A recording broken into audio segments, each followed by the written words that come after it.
नमस्कार. अथायू multispeciality hospital प्रस्तुत आयुर्विचार या आमच्या विशेष कार्यक्रमामध्ये आपल्या सगळ्यांचं मनापासून स्वागत. आयुष्यातली 2 वर्ष कोरोनामुळे गेली आणि वाईटातून चांगलं असं म्हणता येईल की कोरोनामुळे पुन्हा एकदा सगळ्यांचाच अवेअरनेस वाढला आरोग्याबद्दलचा. काय केलं पाहिजे, काय टाळलं पाहिजे, इथून पासून ते आरोग्य किती महत्त्वाचं आहे इथपर्यंत अनेकांना नव्यानं जाणीव झाली.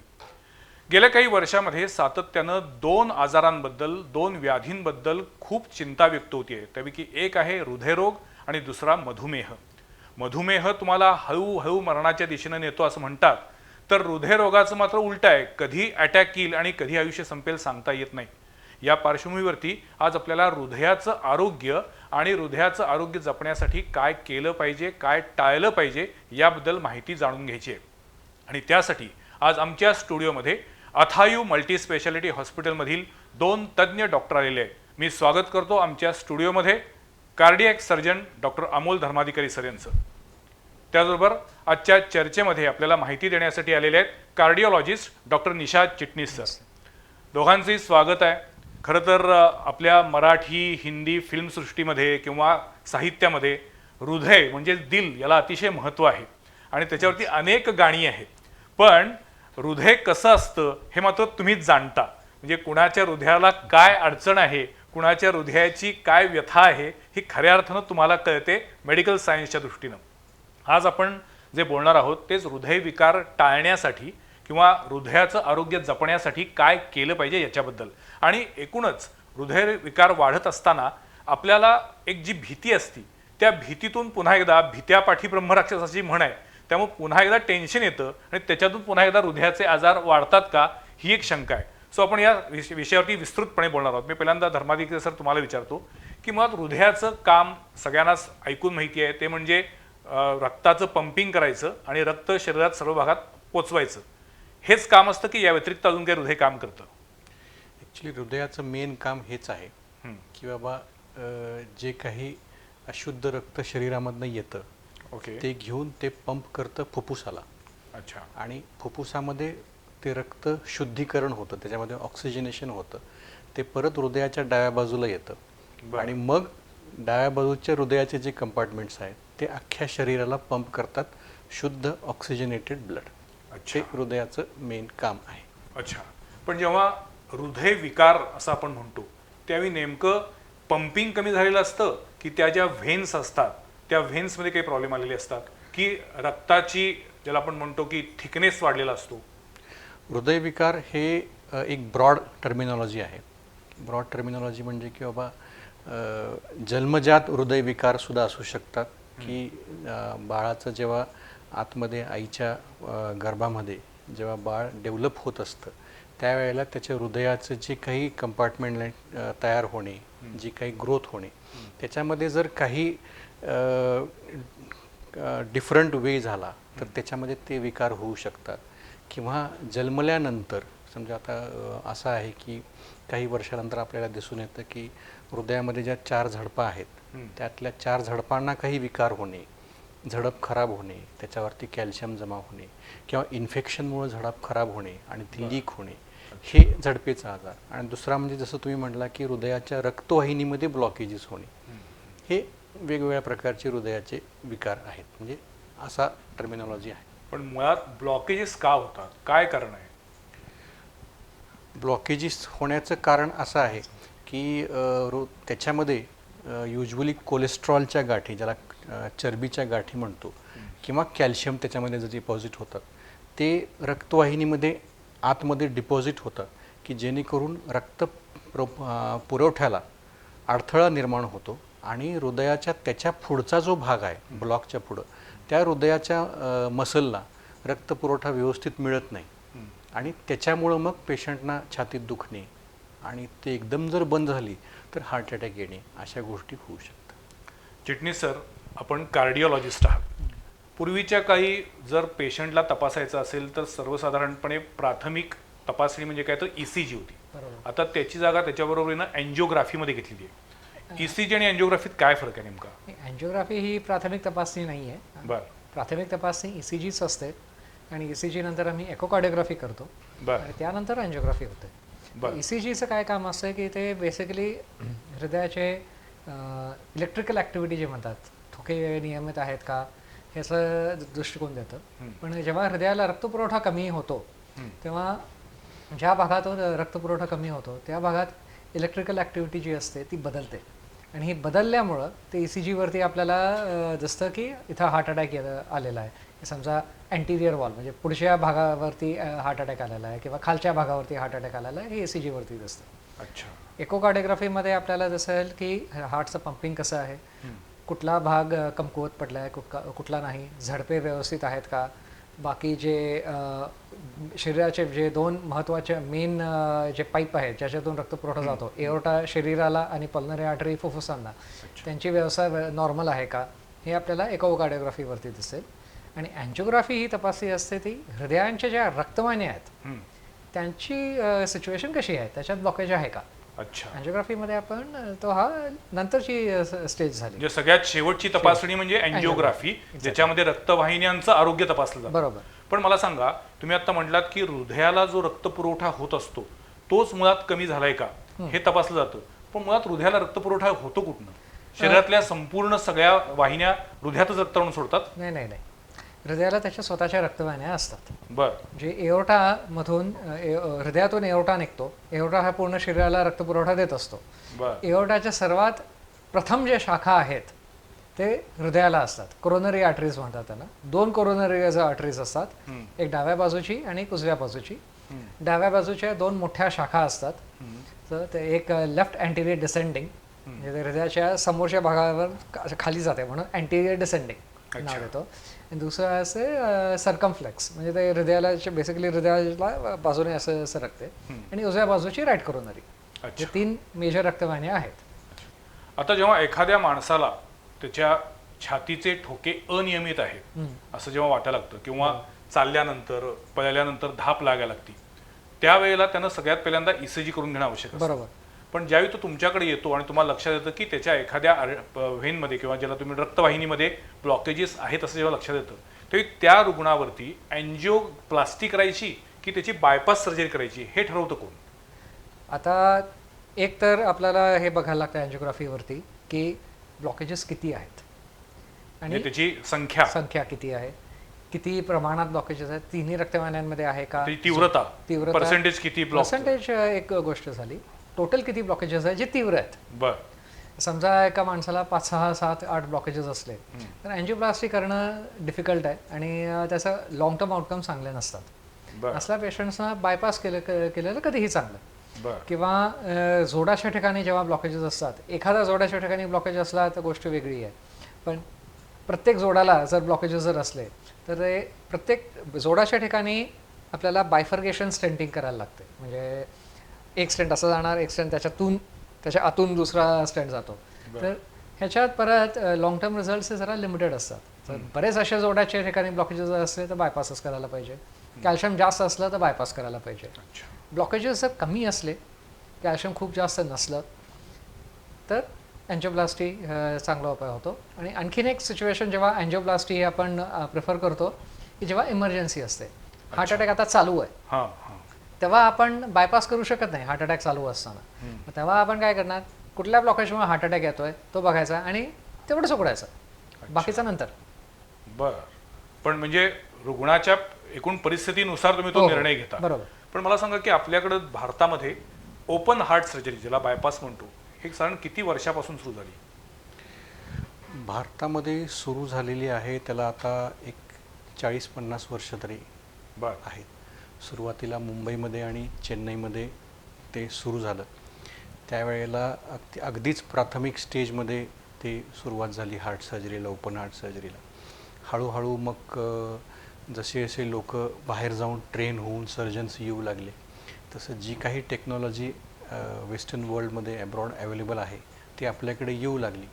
आणि आजकाल गेल्या 10-15 वर्षामध्ये ज्याला आपण बीटिंग हार्ट सर्जरी म्हणतो, म्हणजे हार्ट लंग मशीन न वापरता बीटिंग हार्ट सर्जरी जे वापरतो त्या प्रकारच्या सर्जरीज आपण इथे भारतामध्ये जवळपास सगळीकडे होतात त्या प्रकारच्या. मुळात एखाद्या माणसाला हार्ट अटॅक येतोय तर त्याच्यापूर्वीची लक्षणं काय असतात?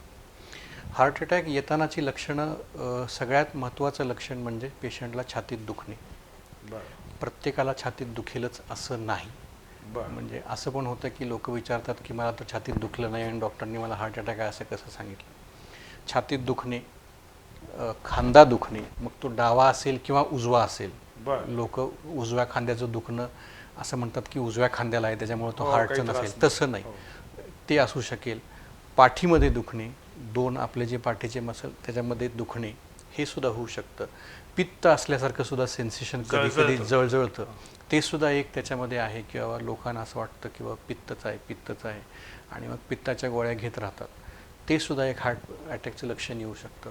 परत घाम येणे, दरदरून घाम येणे, छातीची ठोके, धडधड होणे, ह्या सगळ्या गोष्टी ज्या आहेत हे हार्ट अटॅकची लक्षणं असू शकतात. पण बऱ्याच जणांना असं वाटतं की मला पोटात गॅस आहे म्हणून सुद्धा मला त्रास होतोय. तसं होतं, खूपदा होतं. पण हां, पण मग हे ओळखायचं कसं की हा गॅसचा त्रास आहे की हा हार्टची तुम्हाला एक सांगते तुम्हाला हृदय तुमचं सावध व्हा म्हणून? ECGच काढावा लागतो. अच्छा. आणि जसं सर म्हणत होतं की दोन्ही खांदे दुखू शकतात. ॲक्च्युली मानेपासून पोटाच्या वरच्या भागापर्यंत त्याच लेवलला पाठीवरती दोन्ही खांदे, दोन्ही हात कुठेही दुखू शकतं.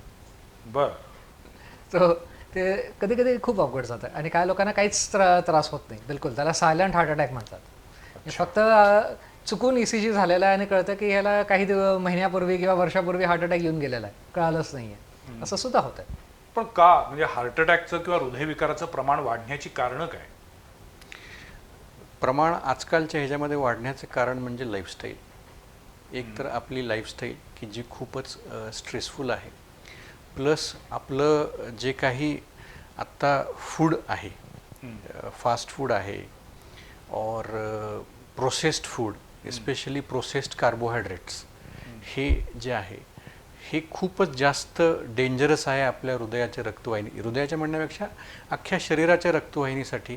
प्रोसेस्ड फूड, प्रोसेस्ड फॅट, ह्या ज्या गोष्टी आहेत, किंवा स्ट्रेसफुल लाईफस्टाईल, अनियमित आपल्या जेवणाच्या वेळा व्यवस्थित नसतात, आपण कुठेही काही वी आर हॅविंग कुठेही खाल्लं, कितीही वाजता खाल्लं, हे जे आहे हे एकंदरीत एव्हरीथिंग ह्याला कारणीभूत आहे. प्लस अनुवांशिकता ही एक फार मोठी गोष्ट आहे हृदयाच्या आजारामध्ये, की जी आपण बदलू शकत नाही. म्हणजे अनफॉर्च्युनेटली आत्ता आपण ती आत्ताच्या घटकेला ज्याला आपण म्हणतो नॉन मॉडिफायबल फॅक्टर, त्यातलं अनुवांशिकता एक आहे. अच्छा. इनफॅक्ट एक जे बऱ्याच स्टडीज झालेल्या आहेत की कुठल्या हे रेसच्या लोकांमध्ये हार्ट डिझीज जास्त असतो.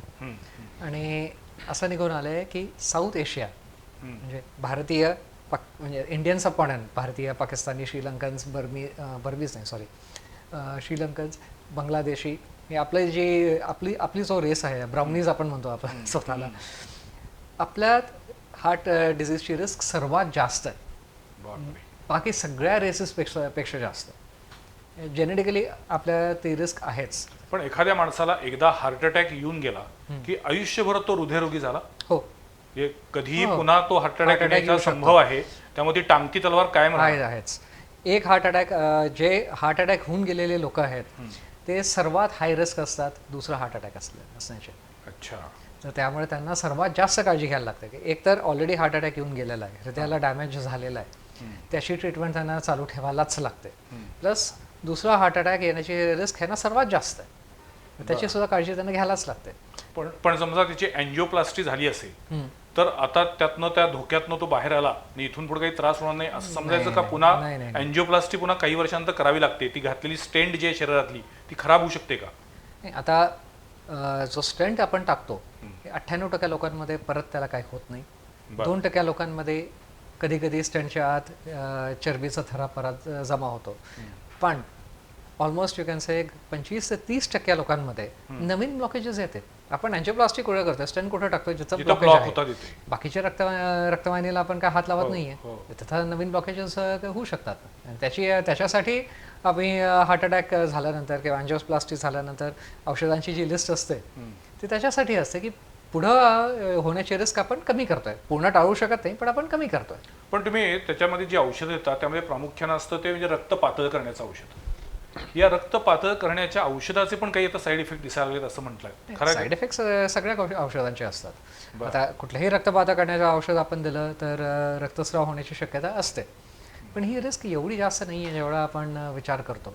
फार कमी लोकांमध्ये ब्लिडिंग होतं आणि ते सुद्धा पहिला वर्ष असतं तेव्हा डोस जास्त असतो गोळ्यांचा, तेव्हा थोडीशी रिस्क जास्त असते.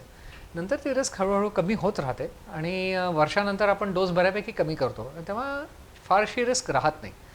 नवीन ब्लॉकेजेस होऊ नये ह्याच्यासाठी आपण कोलेस्ट्रॉल कमी करण्याच्या गोळ्या देतो आणि कोलेस्ट्रॉल कमी करण्याच्या गोळ्याचे जे रिस्क असतात ते आपल्याला पहिल्या महिन्यातच कळतात की हा माणूस टॉलरेट करतोय की नाही. झालं टॉलरेट पहिल्या महिन्यात तर परत युजली पुढं टॉलरेट करता येतं. पण पुन्हा म्हणजे तेच आहे की कोलेस्ट्रॉल वाढू नये याच्यासाठी पुन्हा आपल्या खाण्यावरती आहारावरती नियंत्रण पाहिजे ते तर आहेच. आणि उत्तम व्यायाम पाहिजे. बरोबर. म्हणजे प्रत्येक ठिकाणी हे सांगितलं जातं की आहार आणि विहार हे तुमच्या आरोग्यासाठी सगळ्यात महत्वाचं आहे. पण तरी सुद्धा गेल्या काही दिवसांमध्ये अशी उदाहरणं बघितलेली आहेत की अतिशय धडधाकट माणसं ज्यांना कसलाही त्रास नव्हता, कसलंही व्यसन नव्हतं, जे उत्तम रेग्युलर व्यायाम करत होते, कोणी जिममध्ये त्या ट्रेडमिलवरती चालत असताना हार्ट अटॅक आला, अशी उदाहरणं आहेत. चांगले खेळाडू जे एखाद्या मॅरेथॉनमध्ये गेले आहेत त्यांना हार्ट अटॅकमुळं त्यांचं आयुष्य संपल्याची उदाहरणं आहेत. हे का घडतं मग अशा वेळी? नशीब? नाही, नशीब तर आपल्या प्रत्येकाचं कोणाला माहीत नाही. तर आयडियली तर हे जे लोक आहेत की ज्याच्यामध्ये बाबा अनएक्सपेक्टेडली सडन असा एखादा इव्हेंट म्हणतो की सडन कार्डियक डेथ आपण असं त्याला म्हणतो. तर हे कदाचित अशी लोक आहेत की ज्यांनी हार्टनं दिलेले वॉर्निंग्स मिस केलेत. अच्छा, आपलं शरीर आपल्याला वॉर्निंग सूचना देत warning देत असतं. आपण नजरअंदाज करतो. जसं मी तुम्हाला म्हटलं की बाबा कधी थोडंसं अस्वस्थ वाटतं, पित्त असल्यासारखं वाटतं, काहीतरी दुखल्यासारखं वाटतं, बट आपण कंटिन्यू करतो. आपलं लाईफस्टाईल असं झालं आहे की लोकांना असं वाटतं की अरे मी इथं थांबलो किंवा इन्व्हेस्टिगेशन्स करायला गेलो तर माझे परत 2 दिवस जाणार, दवाखान्यात गेल्यानंतर डॉक्टर काय सांगतील, परत ॲडमिट करून घेतील. मग ह्याच्यामुळं कसं होतं, काहीतरी गोळी घेऊन पुल ऑन करणं जे आहे हे जास्त रिस्की आहे. आणि त्याच्यामुळं हे सडनली बाबा ब्लॉकेजेसमध्ये जसं मी तुम्हाला म्हटलं कोलेस्ट्रॉलचा ब्लॉक असेल आणि तो सडन हेवी एक्सरसाइज करताना तो रप्चर होऊ शकतो. तो जर फुटला तर ती रक्तवाहिनी 100% बंद होते. जिथं रक्ताची गुठळी तयार होऊन जाते आणि रक्तवाहिनी बंद होते. मग मेजर हार्ट अटॅक. कारण हे बेसिकली हार्टला त्याच्या काय म्हणतो आपण प्री प्रिपरेशनसाठी काहीच वेळ मिळालेला नसतो. सडनली 90% उघडी वेसल 100% बंद होऊन जाते. बापरे, त्याच्यात प्रॉब्लेम येतो. कोरोना नंतर हार्ट अटॅकच्या एकूण सगळ्या गुंतागुंतीमध्ये वाढ होत चालली असं वाटते का तुम्हाला? होय, कोरोनानंतर काय झालं आहे की कोरोनानंतर आपण असं बघण्यात आलेलं आहे की पेशंटच्या रक्तामध्ये रक्त गोठण्याचं प्रमाण हे जास्त झालेलं आहे. रक्ताची गुठळी तयार होणे किंवा कोरोनाच्या काळात आम्ही बघितलेत की बाबा सो मेनी लोकांना असं होतं की बाबा सडनली हार्ट अटॅक आलेला आहे. आणि कारण काय तर रक्ताची गुठळी, ब्लॉकेजेस नाहीत पण रक्ताची गुठळी येऊन बसलेली आहे. बरं, पण मग ते रेमडेसिवीर किंवा जादा खूप मोठ्या प्रमाणामध्ये जी काही स्टिरॉइड दिली त्याचा हा साईड इफेक्ट आहे? नाही, हा कोरोनाच्या आजाराचा भागच आहे आणि कोरोनाच्या सिव्हिरिटीवरती ह्याचं हे अवलंबून नाही आहे. म्हणजे एकदम थोडीशी सर्दी झालेले जे पेशंट्स आहेत त्यांना सुद्धा ही रिस्क असते. ज्यांना व्हेंटिलेटरवर पोचले होते आणि 2 महिना व्हेंटिलेटरवर काढले तरी कसं बसे वाचल्यात त्यांना सुद्धा ही रिस्क आहे. कोरोना व्हायरस मधलाच तो एक तो प्रॉब्लेम एक भाग आहे. हृदयाचे नाही, पूर्ण शरीरातले जे रक्तवाहिन्यांचं आतलं आवरण जे असतं त्याला एंडोथेलियम म्हणतात, ते डॅमेज झालेला असतो. आणि हे किती दिवस डॅमेज राहणार आहे सध्या कोणालाही माहीत नाही आहे.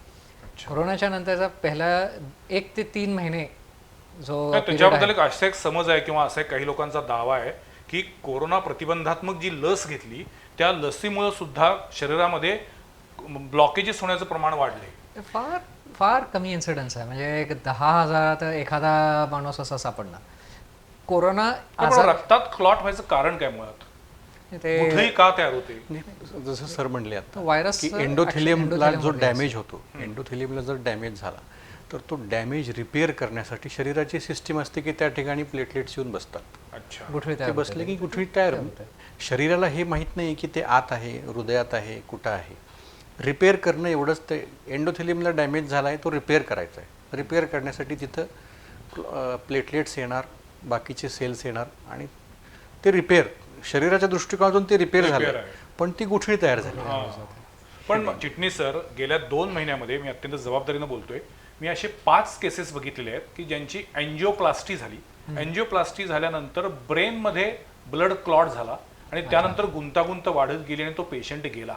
मग त्याच्यामध्ये अँजिओप्लास्टी करतानाच काही प्रॉब्लेम होता की नाही, अँजिओप्लास्टी झाल्यानंतर जी तुम्ही रक्त पातळ करण्याची औषधं देता त्याचे साईड इफेक्ट असतात? नाही, हे औषधांचा साईड इफेक्ट आहे. बरं. अँजिओप्लास्टी करताना जे थोडीशी स्ट्रोकची रिस्क असतील 0.1%, ते ब्लड क्लॉटमुळे होत नाही.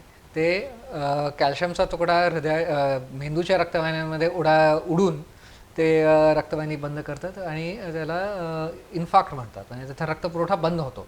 तो एक स्ट्रोक झाला. तर अँजिओप्लास्टी करताना आपण बेसिकली ट्यूब टाकतोय रक्तवाहिन्यातून, तर त्याची ती कॉम्प्लिकेशन आहे. ब्लिडिंग जर झालेलं आहे तर हा औषधांचा कॉम्प्लिकेशन आहे. बरं. काही लोकांना ब्लिडिंग रिस्क ही जास्त असते आणि इमर्जन्सी सिच्युएशनमध्ये आम्हाला वेळ नसतो की ते ब्लिडिंग रिस्क असंच करावी. किंवा कधी कधी असं असतं की पेशंटला हार्ट अटॅक आलेला असतो, कुठंतरी खेडेगावात हार्ट अटॅक आलेला असतो. आता तिथं तर काय अँजिओप्लास्टीची सोय नाही आहे एमर्जन्सी अँजिओप्लास्टी करण्याची. मग काय केलं जातं की थ्रॉम्बोलिसिस हे एक फार पॉवरफुल इंजेक्शन असते रक्तपातळ करण्याचं, ते दिलं जातं आणि मग पेशंटला पुढं पाठवलं जातं. तर थ्रॉम्बोलिसिस केल्यानंतर अराउंड यू कॅन से एक 2 ते 3% चान्स असतो की मेजर रक्तस्राव होऊ शकतो. आणि कधी कधी हा रक्तस्राव लेट होतो, तोपर्यंत पेशंट पोचतो सिटीमध्ये, अँजिओग्राफी होऊन जाते, अँजिओप्लास्टी होऊन जाते आणि त्याच्यानंतर रक्तस्राव होतो. सो हे प्रेडिक्टेबल नाही आहे, बट ओव्हरऑल इन्सिडन्स हा तसा कमी आहे. बट या आहे, it is a known complication. Basically आपण रक्तपातळ करण्याच्या गोळ्या देतोय ते पूर्ण शरीराचं रक्त पातळ होऊन जातं, सिलेक्टिव्हली पातळ होणार नाही. त्यामुळे ही रिस्क ही आहे. म्हाताऱ्यांमध्ये जास्त आहे, तरुणांमध्ये कमी आहे. वेगवेगळ्या पण तुम्ही दोघांनी मान्य केलं की कोरोना नंतरच्या काळामध्ये हो हृदयविकाराच्या गुंतागुंतीच्या क्रिया किंवा केसेस वाढायला लागलेले. हो. मला आता एक विचारायचं, म्हणजे अथायू हॉस्पिटलमध्ये तुमचा कार्डियक विभाग वेगळा आहे, तिथं कोणकोणत्या फॅसिलिटीज आहेत? आता आमच्याकडं बेसिक फॅसिलिटीज तर आहेत. ECG, एको, ट्रान्सइसोफेजियल एको आहे, ट्रेडमिल आहे आणि मग अँजिओग्राफी आहे, अँजिओप्लास्टी आहे, बायपास सर्जरी आहे, वॉल सर्जरी आहे आणि काय राहतं कंजेनायटल सर्जरी, जन्मजात दोष असतात त्याचे सुद्धा, जे आता ॲडल्ट असतात पण त्यांना लहानपणापासून आजार आहे पण त्यावेळेला कळालेलं नाही, आता ते मोठे झालेत आणि असं दिसतंय किंवा त्यांच्या हृदयामध्ये छिद्र आहे, तर अशांचं पण आपण ऑपरेशन करू शकतो. झडपेचं रिपेअर, झडपेचं रिप्लेसमेंट, बायपास सर्जरी, फुफ्फुसाच्या सुद्धा आपण शस्त्रक्रिया, त्याच्यामध्ये फुफ्फुसाच्या असतील तर शस्त्रक्रिया, रक्तवाहिनीच्या शस्त्रक्रिया, ह्या एकंदरीत कार्डियक आणि कार्डिओलॉजी डिपार्टमेंटमध्ये होतात. साधारणपणे एखाद्या माणसाला जर ओपन हार्ट सर्जरी म्हणजे बायपास सर्जरी करावी लागली तर त्यानंतर पुन्हा आयुष्यभर पुन्हा सर्जरी करावी लागणार नाही, असं काही तुमच्याबद्दल आहे का? तसं काही नाही, म्हणजे एकदा बायपास झाल्यानंतर सुद्धा पुन्हा होऊ शकतं. जसं आता मगाशी त्यांनी 1% चान्स की बाबा अँजिओप्लास्टी आपण केली, अँजिओप्लास्टी केलेल्या ठिकाणी ठीक आहे, काही होणार नाही, पण उरलेले रक्तवाहिनीमध्ये होऊ शकतं. तसंच की ज्या बायपास म्हणजे काय, ज्या ठिकाणी ब्लॉक आहे त्या ब्लॉकच्या पुढं जाऊन आपण नवीन रक्तवाहिनी जोडलेली असते. आता ते रक्तवाहिनी आपण पेशंटचीच घेतलेली असते, बरोबर, आणि जोडलेली पण असते पेशंट, त्यामुळं त्याच्या पुढं ब्लॉक जर निर्माण होऊ शकतो, जोडलेल्या रक्तवाहिनीमध्ये ब्लॉक निर्माण होऊ शकतो. तसं काही झालं तर मग त्यावेळेला जी ट्रीटमेंट त्यांच्यासाठी योग्य असेल ती आपण त्यांना ॲडवाईस करतो. हार्ट अटॅक येऊन गेल्यानंतर काय प्रिकॉशन घेतली पाहिजे डे टू डे लाईफमध्ये? एक तर औषधोपचार व्यवस्थित ठेवायला पाहिजे, कारण औषधोपचार जर व्यवस्थित ठेवला नाही तर दुसरं हार्ट अटॅक येण्याची शक्यता जवळजवळ एक 40 ते 50% असते. आणि आपण 5-10% आपण कमी करू शकतो फक्त औषधानं. दुसरं की तुमचा हार्टचं पंपिंग कसं आहे ह्याच्यावरती बरंच अवलंबून असतं. पंपिंग जर कमी असेल तर जास्त अवजड काम करणे किंवा एकदम अल्ट्रा ॲक्टिव्ह लाईफस्टाईल जगणं हे शक्य नाही आहे. त्या हिशोबाने लाईफस्टाईल ॲक्टिव्हिटी ही लिमिट करावी लागते. पंपिंग जर चांगलं असेल तर लिमिटेशन्स काय तसे ठेवायला लागत नाहीत, बट बाकीचे जे हेल्दी लाईफस्टाईल, हेल्दी डाएट म्हणा, हे नॉनव्हेज कमी करणं, तेल तूप कमी करणं, प्रोसेस्ड कार्बोहायड्रेट्स, प्रोसेस्ड फॅट्स हे कमी करणं, हे सगळ्यांनीच करायला पाहिजे ॲक्च्युली. पेशंटला तुम्हाला जर BPचा किंवा मधुमेहाचा त्रास असला तर ते टाईटली कंट्रोल करायला पाहिजे. अँड ऑफकोर्स पुढचा हार्ट अटॅक येऊ नये ह्यासाठी औषधं किंवा अँजिओप्लास्टी की बायपास जे काय असतं याची ती ट्रीटमेंट करायलाच पाहिजे. फक्त आता येऊन गेला आता परत होणार नाही असा विचार करू नये. आता शेवटचा प्रश्न आहे, आपण सगळ्या नेहमीच म्हणतो की हार्ट अटॅक आणि स्ट्रेस म्हणजे ताणतणाव आणि हृदयरोग यांचा खूप जवळचा संबंध आहे. दुसरीकडे आपण असंही म्हणतो की दिल म्हणजे हृदय हे आपल्या सगळ्या भावभावनांना एक प्रकारे व्यक्त करत असतं किंवा भावभावना साठवून असतात. खरोखर हृदयामध्ये अशी कुठली भावभावना किंवा अशा कुठल्या सेंटिमेंट्स असणारी जागा असते का? नाही. मग त्या म्हणजे मुळात आपल्या स्ट्रेस हा जो भावभावनांचा प्रकार आहे त्याचा परिणाम हृदयावरतीच का होतो? हार्ट रेट वाढतो, हृदयाच्या ठोक्यांची गती वाढते. आपण जेव्हा स्ट्रेसफुल असतो आपला नॉर्मल आपला हार्ट रेट हा या आयडियली 60 ते 70च्या आसपास असावा. झोपताना हार्ट रेट त्याच्यापेक्षाही कमी होतो. स्ट्रेस मध्ये आपण जेव्हा असतो तेव्हा हार्ट रेट 90च्या वरच असतो आणि कंटिन्युअस 90च्या वर जर राहिला तर मग ते फायनली हृदयावरती लोड पडणारच आहे. ब्लड प्रेशर वाढतो स्ट्रेसमुळं, तसा परत हृदयावरती लोड पडतो. आणि असल्या सिच्युएशनमध्ये ह्याला सिम्पॅथेटिक ओव्हर ॲक्टिव्हिटी म्हणतात, की आपले जे शरीरात नॉर ॲड्रेनालिन आणि ॲड्रेनालिनची याचं हे सिक्रेशन जास्त होतं, त्याच्यात रक्त गोठण्याची प्रक्रिया वाढते, प्लेटलेट ॲक्टिव्हिटी वाढते, त्याच्यामुळे परत रक्ताच्या गुठळ्या तयार होतात, BP वाढतो, हार्ट रेट वाढतो, हृदयावरती चक्र चालू राहतात. अच्छा, आता मी शेवटचा प्रश्न म्हटला होता, पण मला विचारायचं की हार्ट ट्रान्सप्लांट आता आपल्याकडे भारतात सुरू झालेला आहे. होय. आपल्याकडे कोल्हापुरात तसं होते का आता? कोल्हापुरात हार्ट ट्रान्सप्लांट अजून सुरू झालेलं नाही आहे, पण कोल्हापूरमधून आपण हार्ट डोनर्सकडून हार्ट आपण ट्रान्सपोर्ट केलेले आहेत पुण्याला, बेंगलोरला, बाकीच्या ठिकाणी. कोल्हापूरमध्ये आपल्याकडे आता ती जागरूकता, डोनर अवेअरनेस सुरू झालेला आहे. त्याच्यामुळं नजीकच्या काळामध्ये कोल्हापुरात सुद्धा हार्ट ट्रान्सप्लांटची ऑपरेशन नक्की होऊ शकतं. हृदयाच्या आरोग्याबद्दल या दोन्ही डॉक्टरांनी आपल्याला खूप सारी माहिती दिलेली आहे. पुन्हा एकदा तिथंच येतो आपण की आपली लाईफस्टाईल, आपला बदलता आहार आणि एकूणच जे काही ताणतणावाचं आयुष्य आपण स्वीकारलेलं आहे, म्हणजे आपण काहीतरी कमवायसाठी, काहीतरी मिळवायसाठी काय सोडतोय आणि काय गमावतोय याचाच कोणी विचार करत नाही आहे. त्यामुळे मला असं वाटतं की जर आपल्याला निरोगी आयुष्य जगायचं असेल तर उत्तम आहार, उत्तम विहार, आणखीन निरोगी मन असणं हे अत्यंत महत्त्वाचं आहे. आज अथायू हॉस्पिटल प्रस्तुत आयुर्विचार या आमच्या विशेष मालिकेमध्ये हे दोन मान्यवर डॉक्टर आले आणि मन मोकळेपणानं बोलले, याबद्दल मी त्यांचे आभार मानतो. थँक्यू. नमस्कार.